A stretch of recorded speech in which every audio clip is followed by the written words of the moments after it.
अरे ये तो चतुरी का बटुआ है।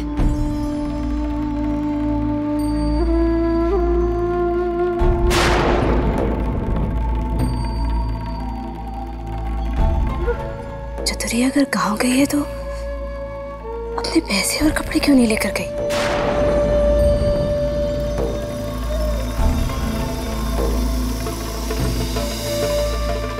शायद टेंशन में भूल गई होगी।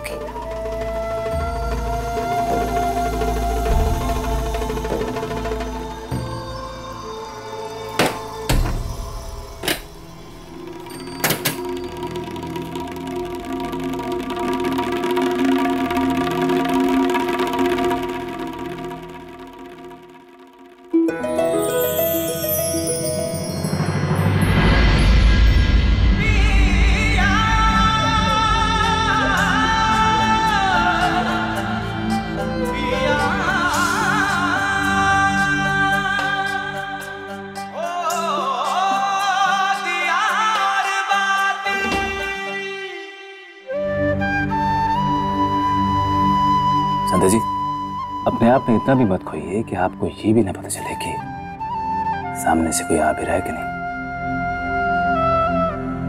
लेकिन जानबूझ के टकराना भी तो गलत बात है ना सूरज जी।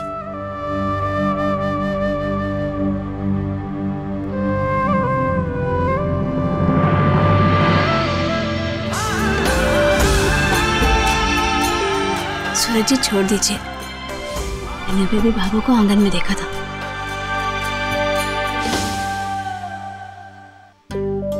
संध्या जी, मैं अभी भाभू के कमरे से ही आ रहा हूँ। भाभू सो रही है। और वैसे भी अगर भाभू ने देख लिया तो मैं बोल दूंगा कि आपके हाथ में चिट्ठी लटकी थी। बस वही दिख रहा था।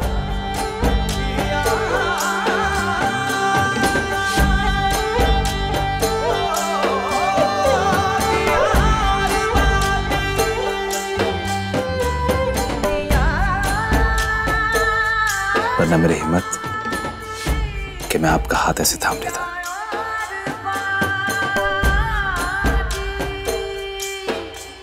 आप भी बहुत शरारती हो गए सूरज जी। आज आपको आने में बहुत देर लग गई। हाँ संध्या जी, एक तो ऑर्डर पूरा करना था और ऊपर से रास्ते में पुलिस की चेकिंग थी और उसी में काफी समय लग गया। बल्कि राजकुमार ने तो कहा था पुलिस को देख के कि भैया दूसरी गली से निकल चलते हैं, लेकिन मैंने कहा नहीं, संध्या जी ने मुझे पुलिस का सम्मान करना, कानून का सम्मान करना सिखाया है और ये सीख तो मैं जिंदगी भर निभाने वाला हूँ। वो क्या ना कि अब पत्नी जी ने बोला है तो वो पत्थर पे लकीर है। है क्या नहीं संध्या जी? फिर आपकी तलाशी ली उन्होंने? अब हाँ, लेकिन अधूरी ली। वो क्या ना कि तलाशी ले ही रहे थे कि अचानक से एक मोटरसाइकिल वाला बहुत तेजी से आ रहा था। पता नहीं क्या अचानक से उसने मोटरसाइकिल के अगले ब्रेक लगा दिए और फिसलता हुआ जो वो पुलिस वालों का रहता है ना वो रोकने के लिए, हाँ उसमें जा टकराया। लगता है कुछ ज्यादा ही लगी उसे और सब पुलिस वाले तो उसी को देखने में व्यस्त हो गए थे। फिर क्या, मैंने हवलदार जी से पूछा कि हवलदार जी हम जाएं या फिर आपको तलाशी लेनी है। फिर उन्होंने हमें जाने दिया। ये तो आप थे जो ईमानदारी से पूछ लिया, लेकिन कोई ऐसा वैसा आदमी होता तो चुपचाप बचकर निकल जाता। पुलिस वालों को इस बात का ध्यान रखना चाहिए। और आजकल तो पुष्कर में वैसे भी आतंकवाद का खतरा है। सूरज जी, आपको पता है ये आतंकवादी बहुत शातिर होते हैं। पुलिस से बचने के लिए अक्सर ऐसे ही आइडिया लगाते हैं।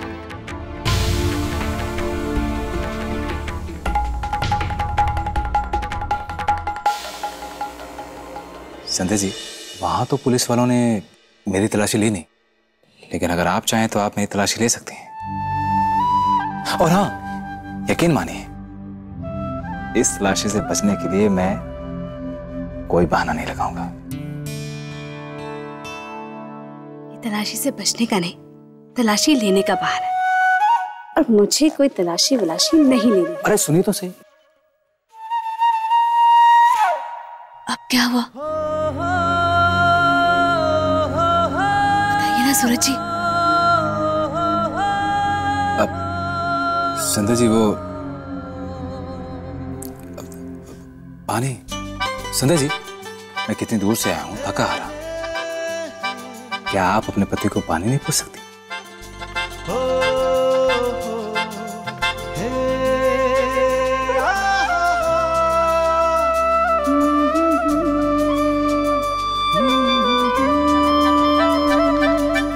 लीजिए, पीजिए ना। पानी? ओह,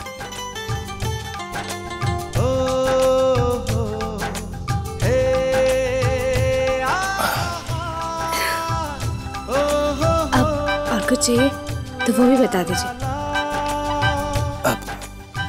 नहीं संध्या जी, बस। तो मैं जाऊं? छवि को पढ़ाने?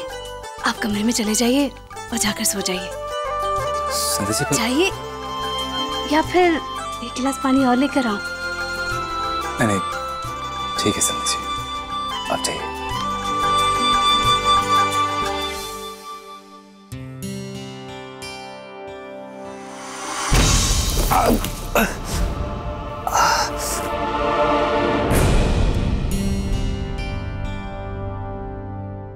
ओह, लगता है दर्द कुछ ज्यादा ही हो रहा है ना? हाँ संध्या जी। आप चिंता मत कीजिए, अभी ठीक हो जाएगा। बताइए तो कहाँ लगी है? संध्या जी, यहाँ पे लगी है। यहाँ? धीरे। माफ कीजिए सूरज जी, मैं तो मजाक ही समझ रही थी। आप एक मिनट उठिए, वहां चलिए, उठिए।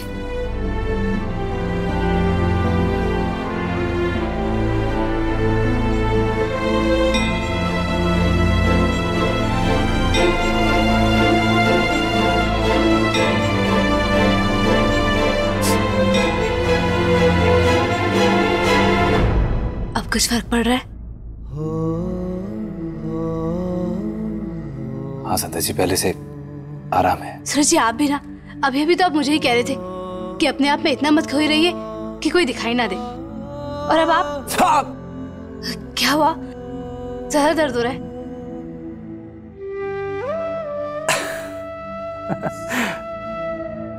कुछ नहीं संध्या जी, ठीक। आप एक काम कीजिए, आप थोड़ी देर यहीं लेट जाइए, सीढ़ियां चढ़ने में दिक्कत होगी। अच्छी।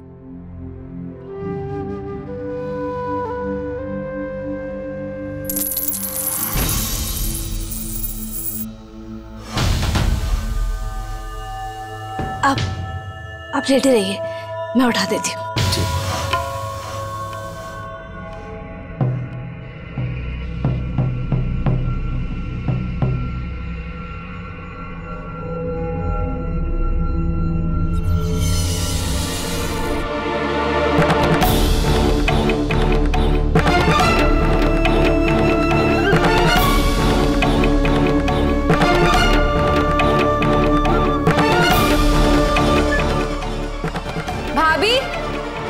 भाभी, जल्दी आइए।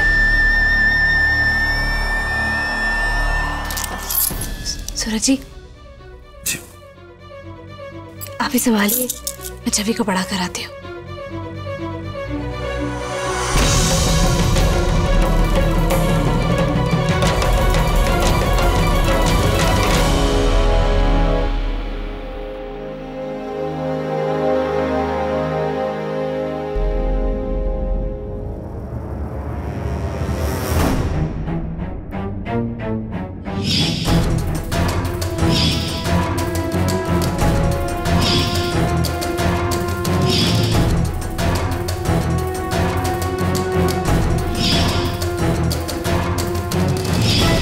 मुझे वो पेन ड्राइव किसी भी हालत में सूरत से निकालनी होगी।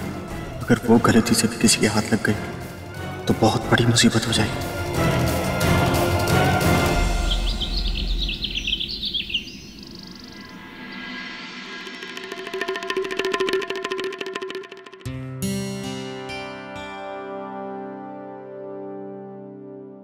अरे वाह, 8 सितंबर से T20 चालू हो रहा है भैया, और पता है युवराज सिंह भी खेल रहा है उसमें। हाँ तो तू तो ऐसे बोल रहा है जैसे तेरा बचपन का दोस्त हो। अरे भैया, खास दोस्त नहीं है, लेकिन बंदा पता है कितना खास है? कैंसर की बीमारी। हाँ? जिसका नाम सुनते ही लोगों के होश उड़ जाते हैं, पसीने छूटने लगते हैं, उससे लड़कर आ रहा है वो। अरे क्रिकेट का मैच तो कोई भी जीत ले, लेकिन ये जिंदगी की लड़ाई जीत कर आ रहा है भैया। जो भी बंदे ने ना सबक दे दिया पूरी दुनिया को कि अगर हौसला बुलंद हो ना तो डर भी आपसे डर के भाग जाए। अरे वही तो, अरे भगवान ने जिताया मैच उनको, क्योंकि वो बंदा बहुत बढ़िया है और भगवान भी बहुत बढ़िया है। अरे मोहित एक काम कर, उनकी बढ़िया सी बड़ी सी तस्वीर लेकर आ और मेरी दुकान पर लगा दे, फिर देख साड़ियों की सेंचुरियां मारूंगा मैं। बाबा सा 800 रुपए हुए आपकी दवाई। ये दवाइयां भी बड़ी महंगी हो गई। इतने पैसे का कोई काजू बादाम खावे ना तो उसके शरीर में कोई तकलीफ ही ना होवे। चतुरी तो जल्दबाजी में अपने पैसे भी नहीं ले जा पाई, इलाज और दवाइयों के पैसों का इंतजाम कहाँ से कर पाई होगी। सब कुछ इतना महंगा है, कहीं किसी परेशानी में ना हो। सही बोल रहे हो बाबा साहब। अगर अच्छी बात है कि इंसान मेहनत करके हाथ पर चलाता रहे तो ही बढ़िया रहे।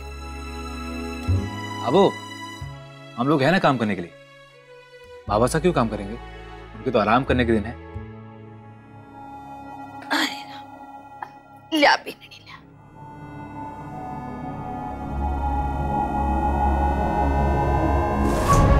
बाबू, वो मैं सोच रही थी कि चतुरी के गांव हो।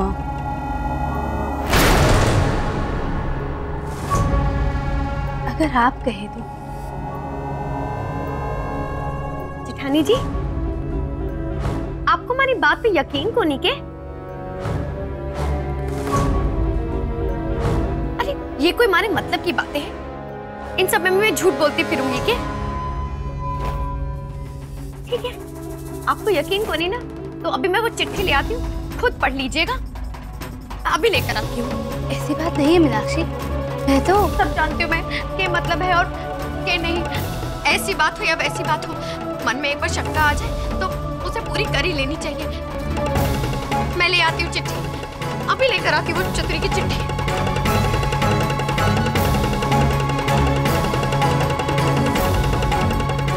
सुबह सुबह धतूरा पी लिया क्या इसने? ये लीजिए, पढ़ लीजिए। वैसे पढ़ के सुनाने की जरूरत तो कोई नहीं, आप तो पढ़ी लिखी है, खुद ही पढ़ लीजिए। ये लीजिए। मीनाक्षी, तुम गलत समझ रही हो। मेरे मन में ऐसी कोई शंका नहीं है। नहीं नहीं, मैं कोई गलत ना समझ रही हूँ। आप पढ़ लीजिए, मैं ले ही आई हूँ तो पढ़ ही लीजिए। पूरी बात तो सुनो मीनाक्षी। मैं तो इसलिए परेशान हो रही थी कि कल रात मैंने स्टोर रूम में देखा कि चतुरी के कपड़े और पैसे तो यहीं रखे हैं।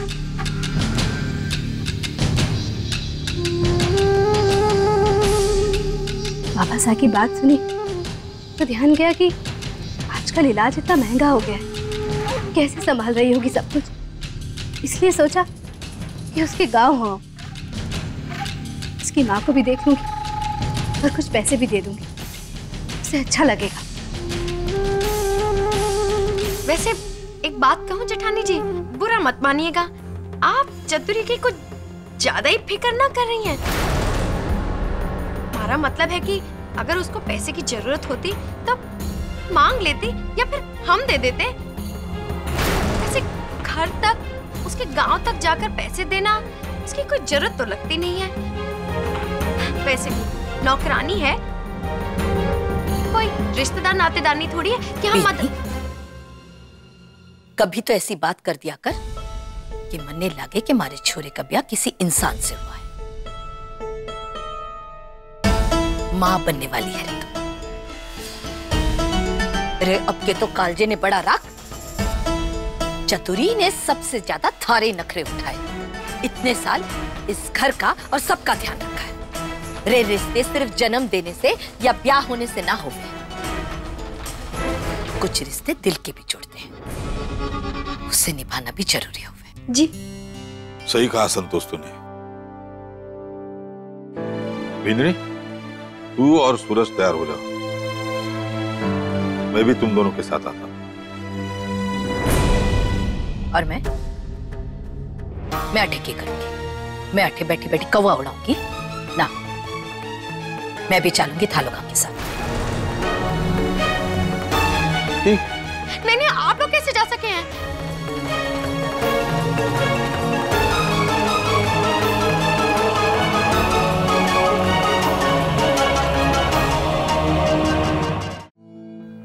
हमारा मतलब है कि जेठ जी अगर चले गए तो यहाँ काम कौन देखेगा? जब से प्रतियोगिता जीत गए हैं, पूरे पुष्कर का छोटा या बड़ा ऑर्डर तो जेठ जी की दुकान से ही जाता है। ऐसे में जेठ जी काम धंधा खोटी करके गए तो फिर तो नुकसान होगा ना। और वैसे भी जल जुलाने की तो एकादशी भी आने वाली है। इतना काम सर पे है, तीज त्योहार है, कैसे जाएंगे ना जेठ जी? बात तो सही कह रही है मीनू। अच्छा ठीक है, एक काम कर सूरज। जी भाभो। तू मत चल, तू दुकान ने संभाल और आप अठे ही रहो। संतोष, मेरा जाना जरूरी नहीं के। अरे बीमारी की हालत लेकर कठे भीड़ भड़ाके में चालोगा? ना ना, आप नहीं चालोगा हमारे साथ। चतुरी की माँ अच्छे पकोड़े बनाती है। मैं और संध्या भी नहीं चले जाएंगे। अभी निकलेंगे तो पहली गाड़ी मिल जाएगी। चतुरी की माँ और चतुरी से मिलकर शाम तक लौट आएंगे। एक दिन की तो बात है बीननी। जाकर खाने को डिब्बा तैयार कर दे। और हाँ, पानी की बोतल भी बैग में डाल लिए। जल्दी कर दे। जी। जी। संध्या, वो ऊपर अलमारी में पैसे रखे। जितने पैसों की जरूरत है वो निकाल लेना। जी।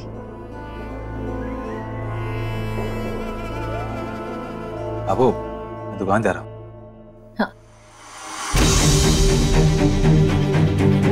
छोड़ मारा बटुआ। अरे ऐसे कैसे?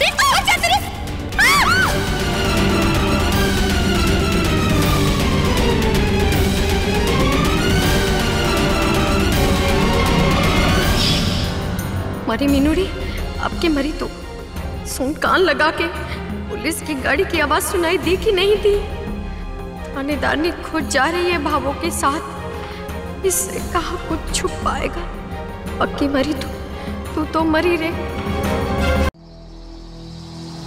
आ जाओ फिर।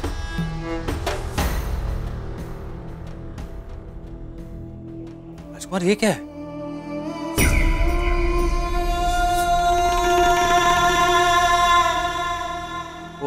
सूरज भाई साहब, आजकल मच्छरों की वजह से बड़ी बीमारियां फैल रही हैं, डेंगू, मलेरिया।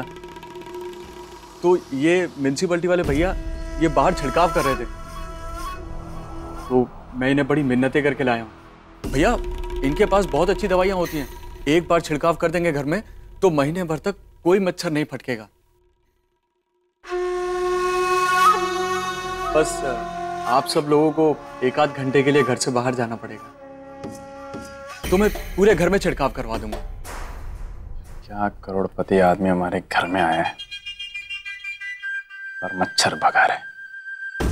मना मत करना, पूरे घर में खुल के पेन ड्राइव ढूंढने के लिए तुम सबका बाहर रहना बहुत जरूरी है। ठीक है। नहीं राजकुमार,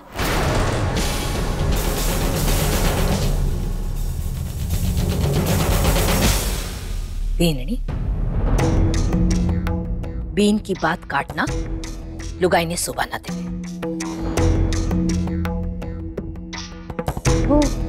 वो मैंने इसलिए मना किया क्योंकि मीनाक्षी गर्भवती है और ऐसी हालत में इस तरह की दवाइयों की बदबू से उसे परेशानी हो सकती है। इन दवाइयों में खतरनाक केमिकल्स होते हैं। बिंदनी ठीक कह रही है संतोष, ऐसे में दवा छिड़कना कोई ठीक बात ना है। राजकुमार, तू ऐसा कर बेटा, घर के बाहर और दुकान के बाहर तू दवा छिड़कवा दे।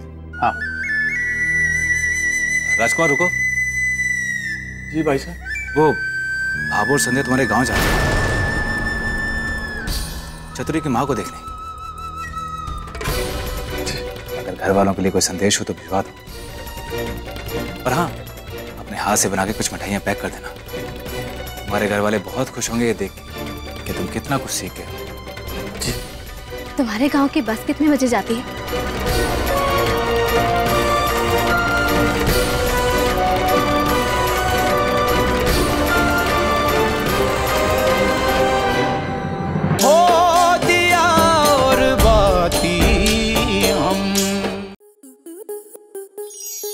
आपके मनोरंजन पर अब नहीं लगेगा कोई ब्रेक। स्टार प्लस के बेहतरीन शोज देखने के लिए लाइक, शेयर और सब्सक्राइब करें स्टार प्लस यूट्यूब पेज को।